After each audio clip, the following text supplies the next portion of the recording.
Hello friends, good morning. Abhishek Chaudhary here and you are watching your own Science Vatika. Our chapter is Carbon and its compound from class 10 science. Topic is chemical properties of carbon compounds. Here in this section we will be study about some of the chemical properties of carbon compounds.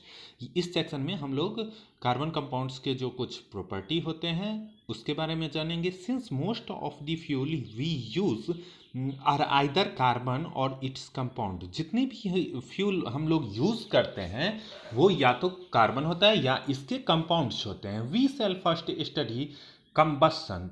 सबसे पहले हम लोग इसमें combustion का process के बारे में जानेंगे. जो कंबस्शन का प्रोसेस जो होता है वो क्या होता है. तो कंबस्शन के बारे में यहाँ सबसे पहले दिया गया है कंबस्शन. कंबस्शन क्या होता है? जब कोई भी जो हमारा सब्सटेंस रहता है उसको जो बर्न कराते हैं, किसी भी सब्सटेंस को जो हम बर्न कराते हैं तो वो बर्न करने के बाद जो हमारे इन्वायरमेंट में बर्न करेगा तो वो इन्वायरमेंटल ऑक्सीजन से क्या करेगा? रिएक्ट करेगा. और इन्वायरमेंटल ऑक्सीजन से रिएक्शन के बाद वो क्या किस चीज़ का फॉर्मेशन करेगा? कार्बन डाइऑक्साइड का फॉर्मेशन करेगा, प्लस देगा हीट एंड लाइट. एनर्जी के फॉर्म में हीट एंड लाइट जो है वो वहाँ से रिलीज होगा. यही प्रोसेस जो होता है वो कंबस्शन का प्रोसेस होता है. तो क्या करेंगे इसमें? कार्बन बर्न करेगा ऑक्सीजन के अपीयरेंस में. कार्बन जब भी ऑक्सीजन के अपीयरेंस में बर्न कराएंगे तो क्या ये दे देगा? हीट दे देगा और प्लस में ये जो है वो लाइट का अमाउंट रिलीज करेगा. हीट और लाइट का अमाउंट रिलीज करता है. इसी प्रोसेस को क्या बोला जाता है? कंबस्शन का process. Now carbon in its all allotrope forms burns in oxygen to give carbon dioxide. अब जो ये कार्बन है वो इसके जितने भी एलोट्रॉप्स हैं इसके साथ बर्न करता है तो क्या देता है? Carbon dioxide. कार्बन डाइऑक्साइड का फॉर्मेशन करता है along with release the heat and light. और इसके साथ ये किस चीज़ का रिलीज करेगा? हीट का और लाइट का रिलीज करता है. बड़े अमाउंट्स में हीट और लाइट जो है वो एनर्जी के फॉर्म में रिलीज होते हैं. हम लोग उसी एनर्जी को फिर क्या करते हैं? यूज करते हैं. Most carbon compounds also release a large amount of heat and light on burning. ज़्यादातर जितने भी कार्बन कंपाउंड्स होते हैं वो क्या करते हैं? एक बड़ा अमाउंट जो होता है हीट और लाइट का वो रिलीज करते हैं बर्निंग करने पे, जलने पे. अब यहाँ पे कुछ एग्जाम्पल भी दिया गया है. हम लोग इस एग्जाम्पल में भी देख सकते हैं जो कौन से कार्बन अमाउंट्स को बर्न कराएंगे तो क्या क्या मिलेगा. तो जैसे यहाँ पे दिया गया C+O2, कार्बन को ऑक्सीजन के अपीयरेंस में हम लोग बर्न कराते हैं. तो पहले भी देख चुके हैं जब भी कार्बन ऑक्सीजन से रिएक्ट करेगा तो क्या बनाएगा? कार्बन डाइऑक्साइड CO2 का फॉर्मेशन करेगा और हीट एंड लाइट जो है वो वहाँ पे रिलीज होगा. हीट एंड लाइट ये एनर्जी के फॉर्म में रिलीज होंगे यहाँ पे. इसके बाद है CH4, ये मेथिन का होता है. CH4 formula plus O2 oxygen से ये रिएक्ट करेगा तो क्या क्या देगा? कार्बन डाइऑक्साइड जो है वो देगा, CO2 देगा, H2O देगा जो हमारा वाटर है वो देगा और हीट एंड लाइट देगा. हीट भी रिलीज होगा, लाइट भी रिलीज होगा क्योंकि ये भी कंबस्शन के प्रोसेस के में आता है. There after CH3 CH2OH plus O2 है. तो CH3 CH2OH प्लस O2 ये किस चीज़ का फॉर्मूला हुआ? तो आप लोग देख लीजिए C2H5OH है. तो ये क्या हो गया? एथेनॉल. जो हमारा एथेनॉल का फॉर्मूला होता है वही होता है C2H5OH. प्लस ऑक्सीजन से ये रिएक्ट किया तो ये क्या दिया? प्रोडक्ट के फॉर्म में हमको दे दिया carbon dioxide plus water plus heat and light. Balance the latter two reactions like you learn in first chapter. अब इसमें एक्टिविटी 4.3 में देखेंगे क्वेश्चन दिया गया है. This activity needs the teachers assistance. इसमें क्वेश्चन में क्या दिया है, ये एक्टिविटी टीचर के जब रहेंगे तभी करना है। टीचर का रहना बहुत ज़रूरी है क्योंकि बहुत सारे केमिकल जो हार्मफुल होते हैं वो भी रहते हैं। Take some carbon compounds naphthalene, camphor, alcohol. अब ये कार्बन कंपाउंड्स लेंगे one by once on a sulphur and burn them, और उसको बर्न कराएंगे। Observe the nature of the flame and note whether smoke is produce. अब observe करेंगे कैसा nature है फ्लेम का, और वहाँ पे देखेंगे जो स्मोक का जो प्रोडक्शन हो रहा है वो कैसा है। Place the metal plate above the flame. अब जो मेटल प्लेट है उसको फ्लेम के ऊपर रखेंगे। Is there a deposition on the plate in case of any of the compounds. अब देखेंगे जो मेटल प्लेट है उसमें कोई भी एस के फॉर्म में कुछ भी ऐसा आ जाता है जो उसको ब्लैकेज कर देता है या कुछ भी इन सब चीज़ों पे। अब देखेंगे नेक्स्ट में क्या है। Saturated hydrocarbons will generally give a clean flame. जो सेचुरेटेड होता है हाइड्रोकार्बन्स वो जनरली क्या देता है, क्लीन फ्लेम देता है।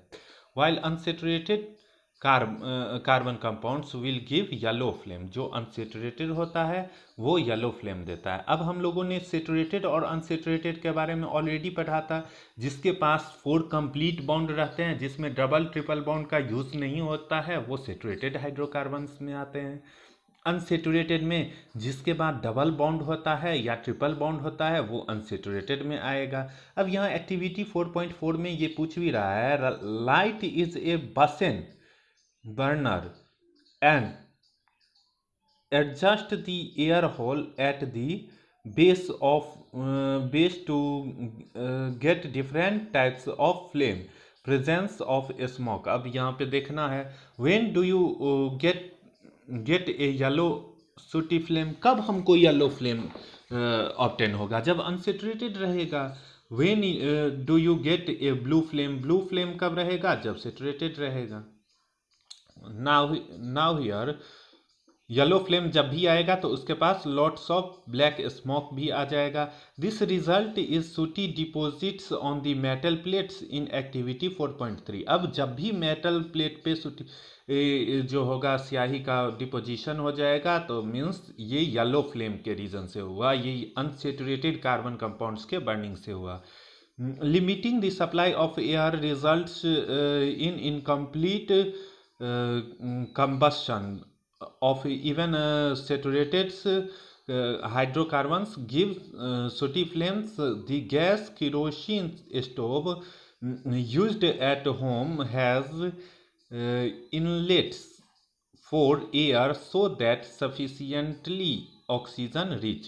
अब जो हम लोगों का एयर का अमाउंट है, अगर एयर का अमाउंट भी डिक्रीज कर जाता है तो बर्निंग का प्रोसेस कंप्लीट नहीं हो पाता है। ये केस कब देखा जाता है, जब हम लोगों के घर में जनरली गैस जो बर्न करते रहता है उसमें अगर एयर का अपीयरेंस, एयर वाला हॉल किसी भी रीजन से अगर जाम हो गया या कम एयर का अपीयरेंस वहाँ पे हुआ तो भी कंबशन का प्रोसेस पूरी तरह कंप्लीट नहीं हो पाता है। और इस टाइम पे भी क्या आएगा, आपको सूटी फ्लेम जो है वो अपीयर हो जाता है। मीन्स फ्लेम जो है वो ग्रीन नहीं आके येलो फ्लेम में कन्वर्ट हो जाता है। अब इससे आगे हम लोग देखते हैं next page.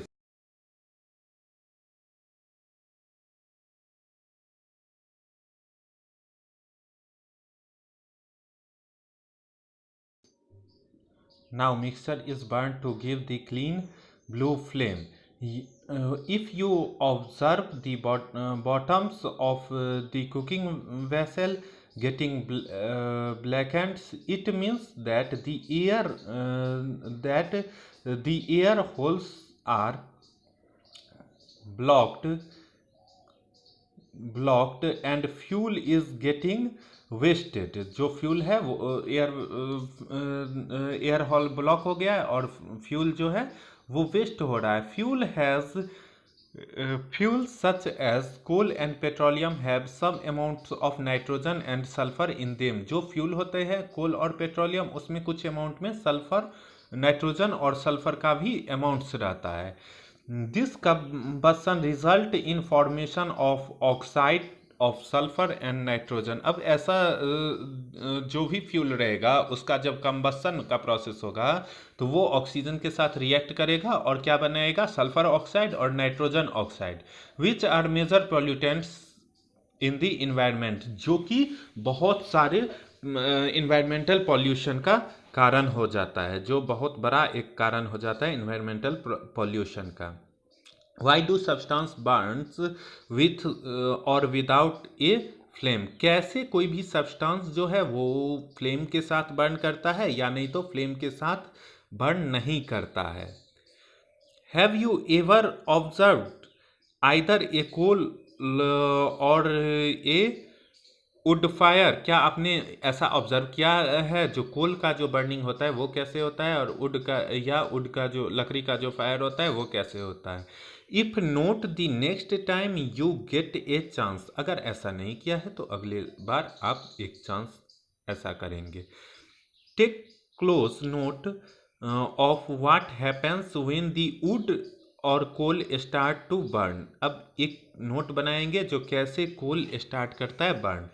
You have seen above that the candle or the LPG in the gas stove burns with flame, आपने ऑब्जर्व किया होगा, देखा होगा, जो ये जो LPG है गैस स्टोव का वो बर्न्स करता है फ्लेम के साथ। However, you will observe the coal or charcoal in an अंगीठी sometimes just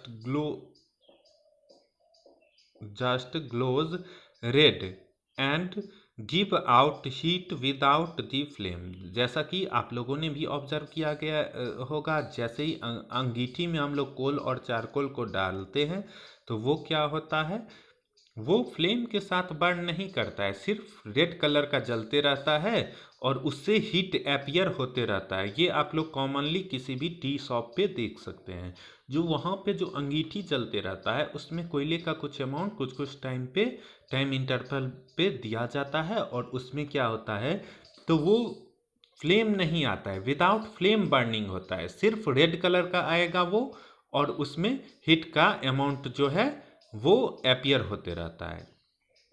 this is because a flame is only produced when gaseous substance burn, ये ऐसा इसलिए होता है क्योंकि फ्लेम तभी एपियर होगा जब कोई भी गैसियस सब्सटेंस बर्न करेगा। अगर गैसियस सब्सटेंस बर्न नहीं कर रहा है तो फिर फ्लेम का एपियरेंस निश्चित नहीं है, फ्लेम का एपियरेंस नहीं हो पाएगा।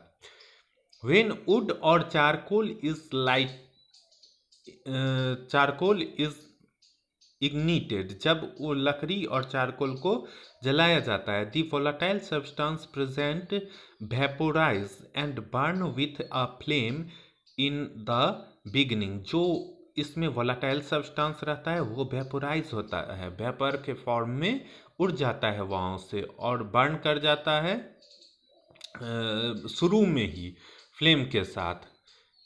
A luminous flame is seen when the atom of the gaseous substance are heated and start to glow, जो भी luminous flame होता है वो देखा जाता है एटम में, जब कोई भी गैसियस सब्सटेंस का एटम को हम लोग हीट कराते हैं और ये जलना शुरू करता है, ग्लो करना शुरू करता है। The color produced by each element is a characteristics property of the elements, जो कलर प्रोड्यूस्ड करता है हर एक एलिमेंट्स वो कैरेक्टरिस्टिक्स प्रॉपर्टी होता है उस एलिमेंट का, उस खास एलिमेंट का कैरेक्टरिस्टिक प्रॉपर्टी होता है। Try and heat A copper wire in the flame of gas stove and observe its color, अब किसी कॉपर वायर को आप गैस स्टोव पे रखिए और इसके कलर को ऑब्जर्व कर कीजिए। You have seen that incomplete combustion give suit which is carbon, आप देखिएगा वहाँ पे कलर उसका चेंज हो जाएगा, मीन्स ये इनकम्प्लीट कंबसन उसका हो रहा है इसीलिए वहाँ पे कार्बन का हो रहा है। On this basis, what will you attribute the yellow color of a candle flame to. जब भी कोई भी कैंडल जलाते हैं तो उसका भी येलो कलर आता है, मीन्स क्या हुआ, उसका कंप्लीट कंबसन नहीं हो रहा है. Now here formation of coal and petroleum. जो कोल है और पेट्रोलियम है उसका फॉर्मेशन कैसे होता है, तो यहाँ पे देखिएगा, coal and petroleum have been formed from biomass which has been subjected to various biological and geological process. कोल और पेट्रोलियम का जो फॉर्मेशन होता है वो किससे होता है, बायोमास से होता है. बायोमास क्या होता है, जो भी हम लोगों का प्लांट हुआ, एनिमल्स हुआ, वो जब डेड कर जाते हैं, डिके करते हैं, तो उस टाइम जो वहाँ से गैस और सब्सटेंस अपीयर हो जाता है वही बायोमास के कहलाता है. That is called biomass. अब यहाँ पे देखेंगे, coal is the remain of trees, ferns and other plants that lived million of years ago. कोल क्या है, वो रिमेन्स है किस चीज़ का, ट्री का और फर्न्स का और अदर प्लांट्स का, जो कि मिलियंस ऑफ ईयर्स एगो पहले अपीयर थे. This were crushed into the earth perhaps by earthquakes and volcano eruption. ये क्या हुए, जो क्रस्ट कर गए किसके अर्थ पे पहले थे, किस चीज़ से, तो या तो अर्थक्विक हुआ होगा या क्या हुआ होगा, अर्थक्विक, वैल्केनो इरप्शन हुआ होगा, भूकंप आया होगा, या नहीं तो ज्वालामुखी जो भी आता है वो हुआ होगा.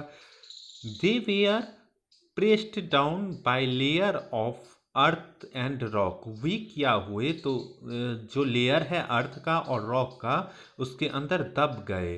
दे स्लोली डिकेट इनटू कोल. वो धीरे धीरे क्या हो गए, डिकेट कर गए कोल में. Oil and gas are the remains of millions of tiny plants and animals that lived in the sea. Oil और गैस जो है वो रिमेन्स है मिलियन प्लांट्स और एनिमल्स जो कि सी में रहता था उसका. When they died their body sank to the sea bed and were covered by silt. जब वो मर गए तो उनका बॉडी जो है वो सी के बेस में क्या हुआ, तो कवर्ड हो गया सिल्ट के द्वारा. Bacteria attacked the dead remains turning them into oil and gas under the high pressures they were being subjected to. Bacteria उन पे लग गया और वे क्या किया, उसको हाई प्रेशर पे किस में टर्न कर दिया, तो ऐसे में. meanwhile the silt was slowly compressed into rock. अब सिल्ट जो था वो स्लोली कंप्रेस्ड हुआ रॉक में. the oil gas speed shift into the porous part of the rock and got trapped like water in a sponge. Can you guess why coal and petroleum are called fossil fuel? क्या आप guess कर सकते हैं, जो जो petrol और कोल है उनको फॉसिल फ्यूल क्यों कहा जाता है? इसलिए कहा जाता है because of a high amount of pressure and temperature the dead and decaying matter changing to fossil and they both are used as fuels. ये दोनों किसके तौर पे यूज किए जाते हैं, फ्यूल्स के तौर पे. Now here oxidation. ऑक्सीडेशन क्या होता है, तो ऑक्सीडेशन एक प्रोसेस होता है जिसमें कि जो एटम्स हैं वो लॉस करते हैं इलेक्ट्रॉन्स को. Oxidation is the process in which electron is removed from molecules during the chemical reaction. Electron जो है वो क्या होता है, रिमूव होता है मॉलिक्यूल्स से रिएक्शन के दौरान. तो यहाँ पे देखेंगे लॉस ऑफ इलेक्ट्रॉन, हम इसको लिख सकते हैं what is oxidation, loss of electron is called oxidation. अब यहाँ पे एक्टिविटी 4.5 दिया गया है, वो 4.5 को भी हम लोग पढ़ेंगे. तो ऑक्सीडेशन हो गया मीन्स लॉस ऑफ इलेक्ट्रॉन हो गया. अब यहाँ पे देखते हैं हम लोगों का जो प्रोसेस है, you have learned about oxidation reaction in the first chapter. अब जो फर्स्ट चैप्टर है उसमें हम लोग डिफरेंट रिएक्शन के बारे में पहले ही बता चुके हैं। अब यहाँ पे है एक्टिविटी 4.5 में, take about 3 ml of ethanol in the test tube and warm it gently in a water bath. Add 5% of solution alkaline potassium permanganates by drop to this solution. Does the color of potassium permanganates persist when it is added initially? Why does the color of potassium permanganate not disappear when excess is added?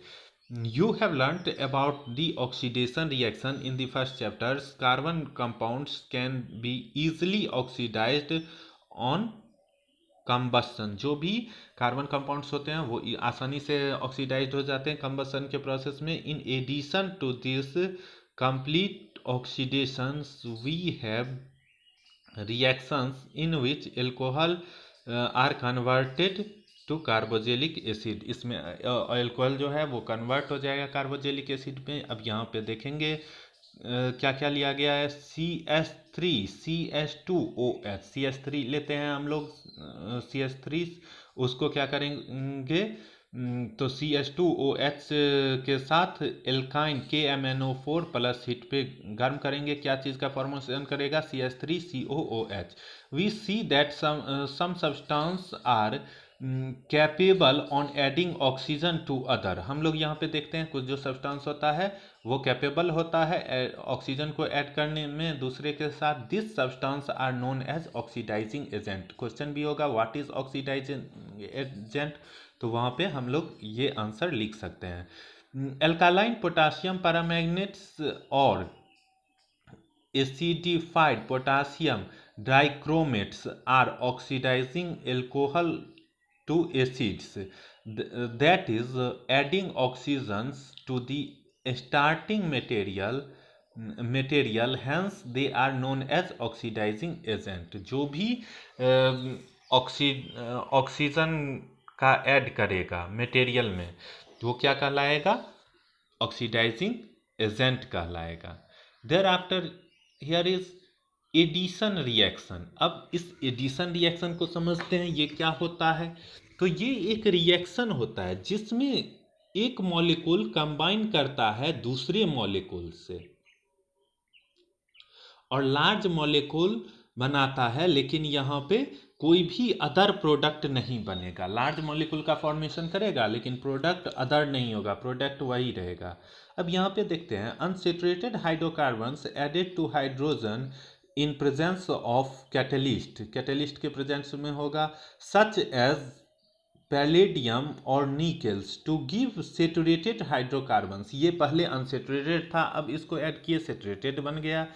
Catalysts are substances that cause a reaction to occur or proceed at a different rate without the reaction itself being affected। Catalyst ऐसा substance होता है जिसको कि हम लोग add करते हैं किसी भी रिएक्शन को करने के टाइम। ये क्या करता है, जैसे ही हम लोग कैटलिस्ट को ऐड करते हैं तो ये क्या करता है, तो हमारा जो भी फॉर्मेशन कर रहे हैं उनको इफेक्ट किए बिना ये क्या कर देता है, तो रेट ऑफ रिएक्शन को चेंज कर देता है।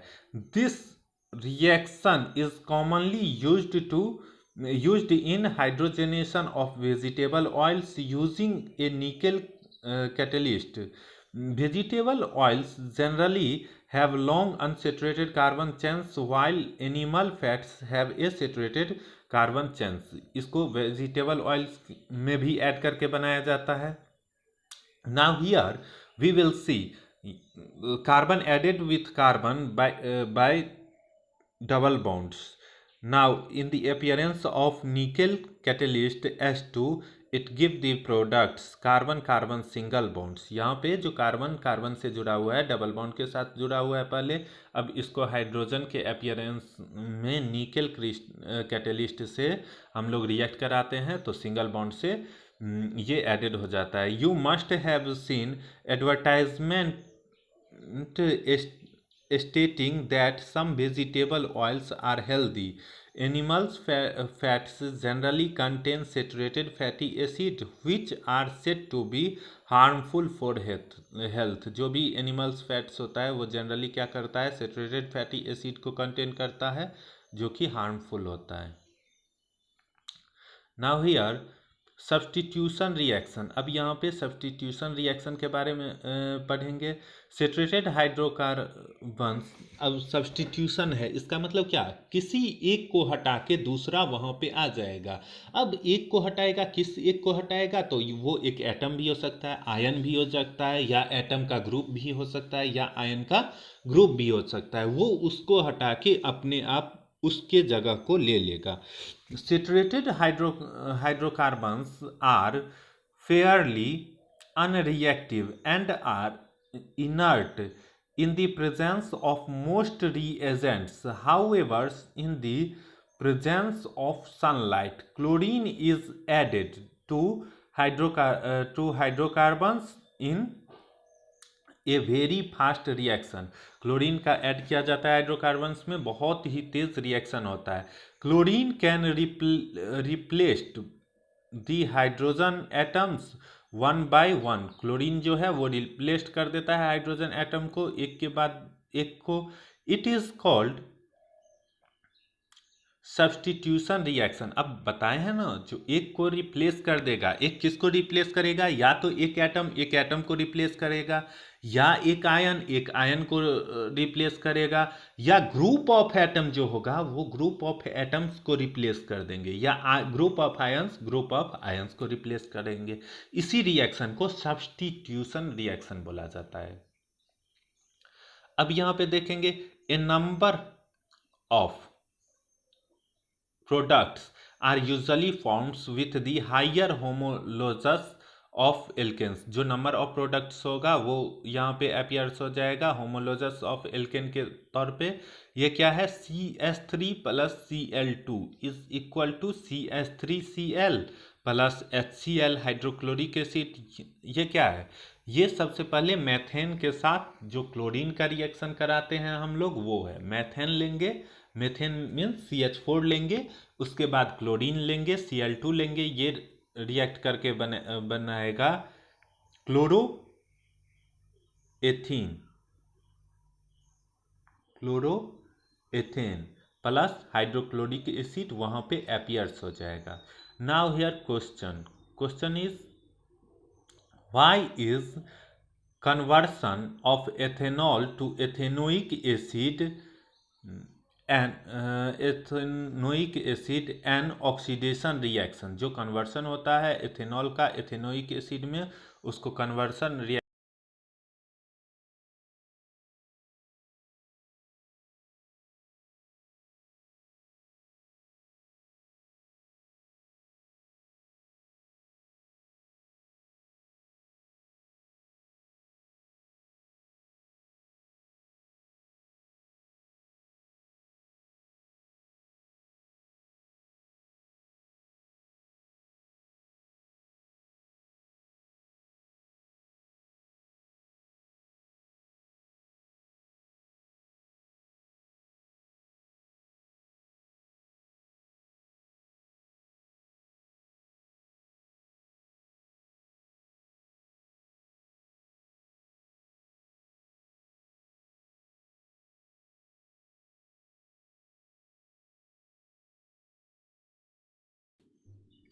यहाँ पे एथेनॉल जो है वो एथेनोइक एसिड में, why is conversion of ethanol to ethanoic acid an oxidation reaction. ये ऑक्सीडेशन रिएक्शन कैसे है, तो पहले देखेंगे एथेनॉल का हम लोग ऑक्सीजन से रिएक्ट कराते हैं तो क्या बनाएगा, एथेनॉल बना लेता है, और फिर एथेनॉल जब ऑक्सीजन से रिएक्ट करेगा तो एथेनोइक एसिड का फॉर्मेशन कर लेगा. सेकेंड क्वेश्चन यहाँ पे है a mixture of oxygen and ethene. जो मिक्सचर होता है हम लोगों का, जो मिक्सचर है, a mixture of oxygen and ethene is burn for welding. Can you tell why a mixture of ethene and air is use not used, जो mixture होता है एथीन का और एयर का वो यहाँ पे क्यों नहीं यूज होता है? तो इसका आंसर हो जाएगा ए mixture of oxygen and ethene is burned for welding instead of mixture of ethene and air because the production of heat is very important for welding metals. When oxygen and ethene are burnt, it burns completely and produce higher temperature than air and ethene. Oxygen and ethene produce very hot blue flame, but the mixture of air and ethene gives out a sooty flame, which means that there are unburnt particles resulting in laser heat. इसी reason से क्या होता है, तो हम लोग जो है वहाँ पे मिक्सचर और एयर एंड एथीन नहीं यूज़ करते हैं क्योंकि ये अनबर्न्ट रह जाता है। Thank you for watching science white का। You will be continue for the next topic. Thank you.